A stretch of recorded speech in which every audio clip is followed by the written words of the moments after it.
सुनील दत्त और नरगिस के प्यार की असल सच्ची कहानी।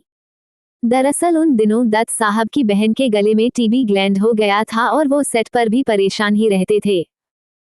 तो नरगिस ने उन्हें उदास देखकर उनसे कहा कि इसमें परेशान होने वाली क्या बात है, आजकल तो बड़ी बड़ी बीमारियों के इलाज संभव हैं। दत्त साहब ने नरगिस की बातों को लाइटली लिया और अपने किसी काम के लिए शहर से बाहर चले गए। जब अगले दिन वो अपने घर गए तो उनकी बहन ने कहा कि ऐसे ऐसे नरगिस जी आई थी और वो मुझे डॉक्टर के पास ले गई और डॉक्टर ने कहा कि कल मेरा ऑपरेशन है। अपनी बहन के मुंह से नरगिस के कैरेक्टर के बारे में सुनकर हैरान थे कि ऐसे लोग भी होते हैं दुनिया में। इस तरह दत्त साहब नरगिस की आंतरिक खूबसूरती से प्रभावित हुए थे और एक दिन शूटिंग खत्म होने के बाद उन्होंने नरगिस को अपनी गाड़ी में घर छोड़ने का प्रस्ताव रखा। नरगिस जी गाड़ी में बैठ गई और रास्ते में दत्त साहब ने नरगिस से सीधे ही पूछ लिया कि क्या आप मुझसे शादी करेंगी। दत्त साहब ने पूछ तो लिया लेकिन नरगिस जी ने कोई जवाब नहीं दिया और कार में बिल्कुल सन्नाटा पसर गया।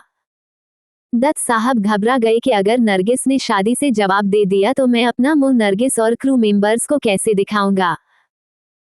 दत्त साहब का घबराना भी जायज था क्योंकि दत्त साहब न्यू कमर थे और नरगिस एक स्टेब्लिश सुपरस्टार थी। गाड़ी रुक गई और नरगिस अपने घर का दरवाजा खोलकर अंदर चली गई और दत्त साहब कार में बैठे नरगिस को जाते देखते रहे। फिर उन्होंने मन ही मन सोचा कि अब मैं शूटिंग पर नहीं जा सकता। गांव जाकर खेती बाड़ी करेंगे लेकिन फिल्में नहीं करेंगे। अगले दिन दत्त साहब सुबह सुबह घर से निकल गए और जब शाम को घर आए तो उनकी बहन ने उन्हें बताया कि नरगिस का फोन आया था, उसने शादी के लिए हाँ कर दी है।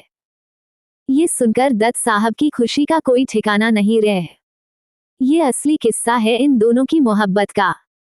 जब उसी इंटरव्यू में उनसे उस आग वाले किस्से के बारे में पूछा गया कि क्या आपने नरगिस जी को आग से बचाया था जिस वजह से उन्होंने आपसे शादी की, तो दत्त साहब ने इस किस्से को बुलशिट किस्सा कहा था। उन्होंने कहा कि ऐसे तो मैंने कई लड़कियों को आग से बचाया था, तो क्या मैंने उन सब से शादी कर लो।